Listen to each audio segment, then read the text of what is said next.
Hey guys, SMF1 here with another video. Today I'll be going over my 2021 Constructor Standings predictions.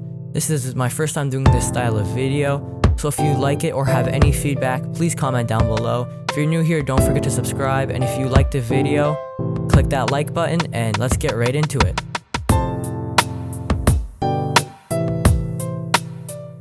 In 10th or last place in the 2021 Constructor Standings, I have Haas F1 team.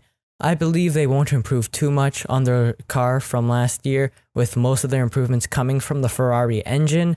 I believe their lack of experience will hurt them in certain situations. For example, the only times I can see them picking up any points are in those crazy races, but their lack of experience with their two new rookie drivers in Nikita Mazepin and Mick Schumacher will really hurt them there, and it'll be harder for them to grab those points finishes.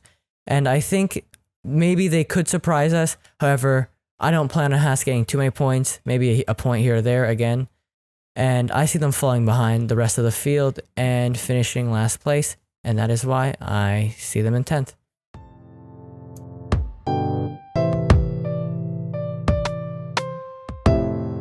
In 9th place of the Constructor Standings, I have Alfa Romeo. I see them at least getting a couple points throughout the season and will be able to capitalize on those crazy races.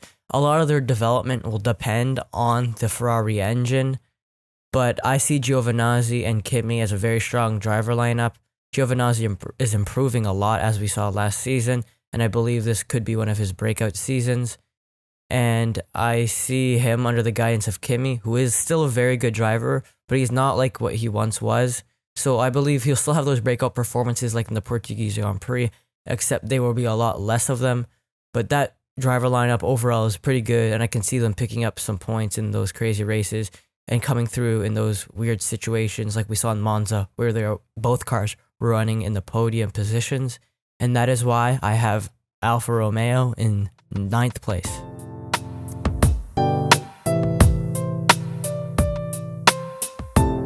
In 8th place, I have Williams. I believe they'll finally take that step forward and end their pointless race streak. They have the new backing in Doralton Capital, which I think will really help them and help them improve their car. George Russell, if he stays with them, as at the time of recording, Lewis Hamilton has yet to sign his Mercedes contract, will really help Williams and help them get those points, as he is a phenomenal driver. For Latifi, I believe he will start to settle in and become a better Formula One driver. I think he is very talented, but last year he had some trouble settling into the car, as it was probably a hard car to drive as well. I believe that they will score some decent points. I believe even Latifi can score points in these races. Russell will be there, even maybe not even those crazy races with a lot of retirements. He will still be there to kind of pick up the bottom points. And Latifi, I see also having chances of getting points in several races. I believe the future is bright, and that is why I have Williams in 8th place. If you're enjoying the video so far, don't forget to like and subscribe. And also thank you to all my channel members. You can join them by clicking the join button next to the subscribe button. And don't forget to join my Discord server. All the links will be in the description. And let's get back to the video. In the 7th place, I have AlphaTauri. They are now a sister team to Red Bull, but that does not mean they can clone the Red Bull car. But we've seen what they can do. For example, at Monza, when Pierre Gasly won a race, that was insane. And it shows that AlphaTauri is competitive and can be there. But on average, I think they will be at the back of the midfield.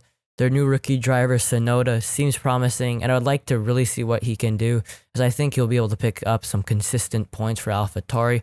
I think they'll be constantly at the edge, and even at some tracks, probably near the top of the midfield. However, I don't think they'll be able to develop as much as McLaren or Aston Martin.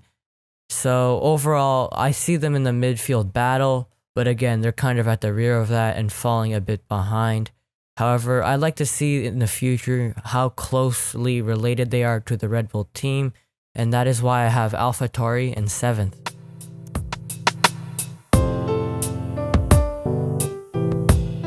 In 6th place, I have Alpine Racing. I believe they will have a pretty good car. I believe that midfield with Ferrari, McLaren, Aston Martin, and Alpine will be very close.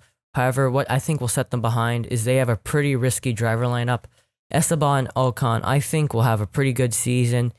We've seen what he could do at Force India, and I would like to see him really develop and be what Mercedes kind of thought he was going to be.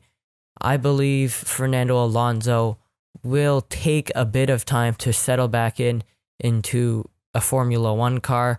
When he left, he was also at McLaren. Although they were competitive some races, it was an on and off car. I think it will take him a bit to settle into Alpine. But near the mid to the end of the season, I think we'll really see the old Fernando, and kind of he will outperform his car a bit. They have a really exciting future with the rebrand, and I believe they will be going places. However, I can only see them finishing sixth, and that is why I have them in sixth place.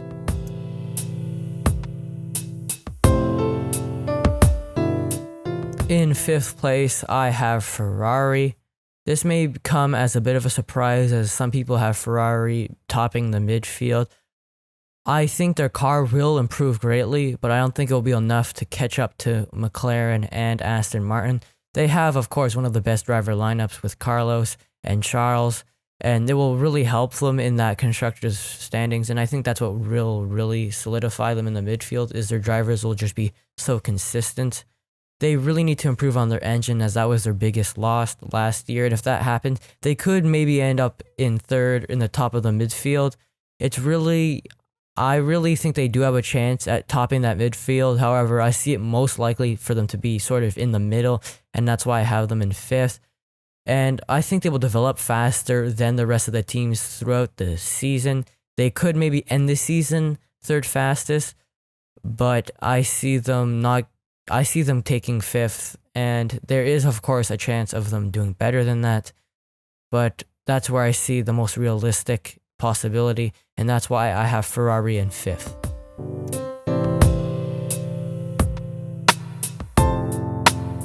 In fourth place in the constructors standings, I have Aston Martin.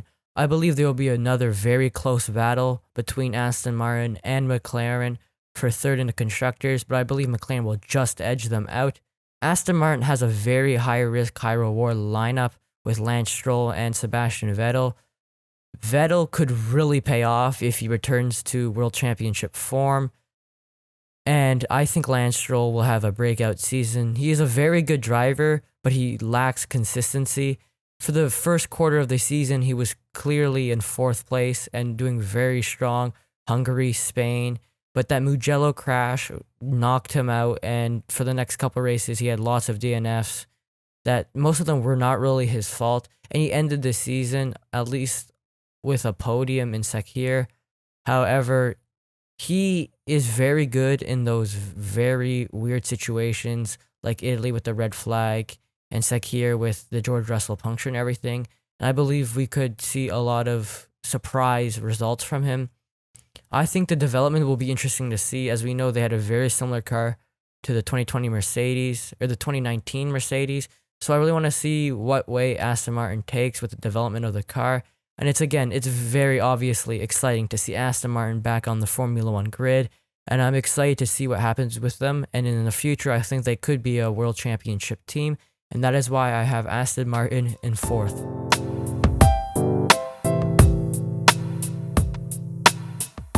In third place and at the top of the midfield, I have McLaren.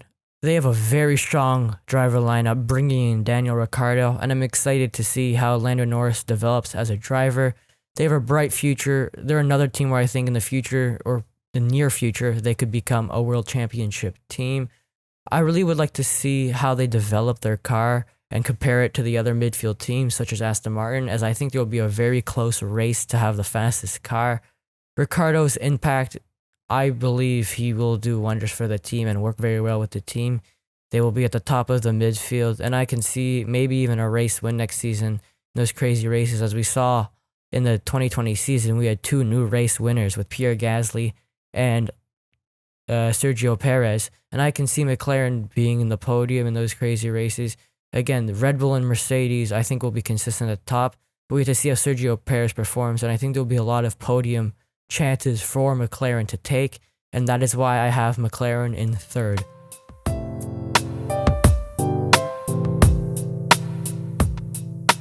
In second place, I have Red Bull. I think they will catch up to Mercedes and close that gap, but not enough to really fight for wins. I believe they will put pressure and they can take those odd wins.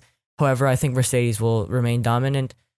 I'm very interested to see the Perez versus Verstappen lineup. I really want to see if it really is, the car is really better for Verstappen, and Verstappen is just an amazing driver, and that is why Albon and Gasly both had struggles in that second car. Or can Perez really grab hold of it and really perform in that second Red Bull? I think they will challenge for wins. I think they'll have a couple wins. I'd like to see Perez with another win. Again, consistent podiums, very similar to last year. However, I think they'll be more competitive with Mercedes and be pushing Mercedes more, especially with Perez, if he can put that second Red Bull in a good spot. And that is why I have Red Bull in second.